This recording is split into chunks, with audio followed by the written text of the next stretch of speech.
Apa yang harus dilakukan agar teman-teman yang baru lulus ini, fresh graduate, cepat mendapatkan pekerjaan ya? Apa sih seleranya HR itu apa gitu ya? Kan kadang HR itu seni apa ya? Untuk seni menundukkan HR gitu ya. Nah, Kalau juga tuh ya. kayaknya bagus tuh kalau dibuat ya. Ya, seni Seni menundukkan menundukkan HR. Jadi biar gampang diterima. Ya. Paling cepat seni menundukkan HR adalah jatuhkan bolpen di depan. Iya. Maka dia tunduk. Sapu tangan. Sapu tangan. Baik. Jadi apa yang harus dilakukan oleh fresh grade supaya cepat dapat pekerjaan? Tidak ada jawaban baku atas pertanyaan ini. Nggak ada. Nggak ada jawaban baku. Ya. Tidak ada obat yang bisa dipakai untuk seluruh keadaan untuk pertanyaan ini. Misalkan belajar, atau belajar saja ternyata nggak cepat dapat juga banyak. Atau dia harus pintar menguasai bahasa asing. Dia belajar semua bahasa, tetap aja dia belum tentu cepat dapat kerja. Ya. Kita bicara chemistry memang di sini, Pak. Di samping hard kompetensi, soft kompetensinya juga harus dilatih. Ya. Setiap orang pasti punya cara yang berbeda-beda. Temukanlah cara yang paling tepat dan temukan chemistry kita masing-masing. Hard kompetensi penuhi, jadi kompetensi yang memang sifatnya kompetensi hard kompetensi itu kayak misalkan dia berhubungan sama bidang yang dikuasai. Kalau dia HR misalkan, maka pemahaman tentang HR, ilmu HR-nya, ketentuan perundangan, bagaimana development, bagaimana CNB, bagaimana rekrutmen, payroll, pengetahuan payroll, itu juga harus dipahami benar-benar, itu hard kompetensi. Kemudian soft kompetensinya, tentu misalkan personality skill, communication skill. Bagaimana cara berkomunikasi, bagaimana cara mengconvince orang, meyakinkan orang, bagaimana menganalisa kasus dan sebagainya. Nah, itu juga dikuasai. Apabila itu semua sudah dikuasai, hard kompetensi dan soft kompetensinya, maka market it well. Bagaimana memasarkan profil kita dengan tepat, bukan dengan brutal. Kirim sana ke sini, aku cari kerja, bukan gitu juga kali kan gitu ya. Jadi jangan menggunakan pendekatan biasanya sering disebutnya itu marketing S3. Menggunakan pendekatan terbalik. Jangan lihat kiri, seorang lihat kiri, bukan itu. Tapi gunakanlah cara yang lebih elegan, yang lebih bisa diterima oleh HR. Pelajari HR secara umum, mereka lebih senang melihat kandidat yang bagaimana. Apakah kandidat yang sangat brutal dalam memasarkan dirinya. Saya bisa ini Pak, bisa itu. Pokoknya semua bisa Pak, jangan khawatir Pak. Semua saya bisa lakukan. Apakah seperti itu yang disukai sama HR atau bagaimana? Gitu kan? Atau kita tunjukkan fokus kita di mana, bidangnya dan sebagainya. Karena nobody's perfect kan? Nah, Superman itu kan hanya ada di film. Jadi dalam dunia nyata ya tadi mencari kecocokan tadi. Nah, kalau Bapak Ibu atau di sini ada fresh graduate yang bertanya juga, karena ini juga berarti ada fresh graduate yang di ruangan ini. Sekedar ilustrasi saja.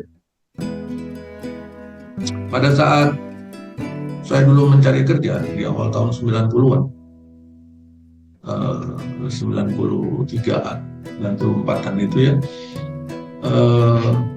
saat itu saya harus melewati, zaman dulu belum ada email ya Pak, masih pakai pos PO Box, terus harus fotokopi rangkap berapa dan sebagainya, CV tulis tangan, surat lamaran tulis tangan, masukin kotak pos dan sebagainya. Saya harus mengirimkan lebih dari 100 lamaran kerja untuk mendapatkan satu panggilan tes opportunity. Ya, itu zaman dulu tahun saya waktu 93, 94, sekitar itu awal-awal 90-an. Ya. Bayangkan kalau sekarang berapa? Kita anak muda zaman sekarang, fresh grade zaman sekarang sangat diuntungkan dengan teknologi. Mereka nggak perlu lagi keluar duit banyak untuk menandakan Perangko. satu perangko, amplop, fotokopi, ngeprint dan sebagainya. Sekarang nggak perlu. Mereka cuma pakai soft copy aja. Mau berapa alamat email, cueng, satu kali klik langsung kekirim semua. Nah, itu adalah kenikmatan yang dimiliki oleh generasi hari ini. Ya, sehingga marketnya menjadi lebih banyak kan gitu. Capaian kiriman tadi, email tadi menjadi lebih besar daripada waktu zaman kita dulu. Nah, ini juga harus diperhatikan, karena ternyata bahkan email yang dikirimkan banyak ternyata tidak menjamin cepat dipanggil. Iya. Karena yang ngelamar pun banyak. Betul. Ya. Maka di samping hard kompetensi dan soft kompetensi, saya juga menyarankan kepada adik-adik fresh graduate supaya menambah keunikan-keunikan tertentu.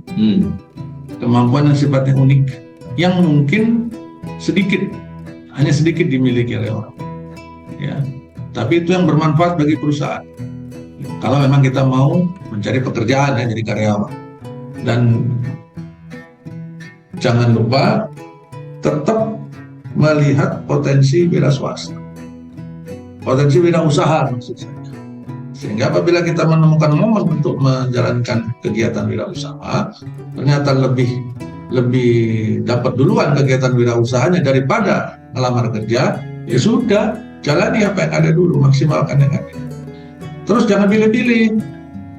Ya. Jangan pilih-pilih ya. Kalau itu memang sebenarnya bidang yang sebenarnya kita bisa jalankan, meskipun mungkin tidak terlalu cocok dengan bidang kita, dengan background pendidikan yang kita punya, nggak apa-apa, jalani aja. Iya.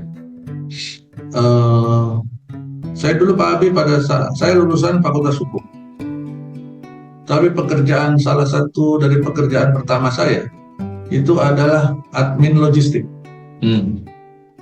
Jadi logistik di perusahaan konstruksi. Tugas saya adalah mencari daftar vendor, membuat daftar vendor untuk belanja kebutuhan logistik di proyek-proyek. Saya harus datang ke pasar, maksudnya ke market ya, toko-toko mana yang kelihatannya harga bagus-bagus, delivery-nya cepat, pembayarannya agak lebih lama, misalkan. Terus saya buat report untuk laporan ke atasan dan sebagainya, admin. Ya. Itu salah satu dari pekerjaan pertama saya. Padahal saya lulusan Fakultas Hukum. Begitu ya, Bapak Ibu. Iya. Terima kasih. Yang paling penting tambahan sedikit, kan pintu masuknya proses tes ketika proses melamar kerja itu kan ada di CV ya Pak. Nah disinilah pentingnya teman-teman fresh graduate ini untuk bisa menuliskan atau memberikan informasi tentang kompetensinya, atau bukan seni menjual diri gitu ya, tapi seni menjual kompetensinya. Jadi ketika melakukan proses penulisan CV, maka informasi CV itu ya, dan data pribadi serta lain sebagainya, lampiran-lampiran lainnya itu bagaimana bisa si pembaca CV ini, atau dalam tanda kutip rekruter di sebuah perusahaan itu bisa dengan mudah memahami dan bisa menangkap maksud tujuan bahwa saya adalah orang yang punya kompetensi di bidang A, bidang B, bidang C gitu ya. Dengan konteks dilampirilah misalnya yang berupa sertifikasinya dan lain sebagainya gitu ya, pengalamannya, experience dan sebagainya, dan disitulah bisa memudahkan teman-teman rekruter di perusahaan untuk bisa menseleksi atau memisahkan atau mengklasifikasikan mana grade A, mana grade B, mana grade C. Karena kan biasanya begitu tuh. Grade A adalah orang yang punya potensi bagus, maka dia akan dipisahin tuh CV-nya. Grade B cadangan nih, bangku cadangan. Nah, grade C yang nggak punya kompetensi, lalu juga dari jenjang pendidikannya juga yang dibutuhin misalnya S1, dia cuma D3 atau SMK misalnya gitu ya. Nah, disinilah mempermudah orang-orang di teman-teman rekruter untuk bisa memilih kita menjadi grade A gitu ya. Dan ini penting. Jadi kita juga harus memahami prosedur yang ada di perusahaan agar kita bisa cepat dipisahkan, minimal dipanggil untuk tes wawancara atau tes psikologi atau lain sebagainya. Itu sih tambahannya.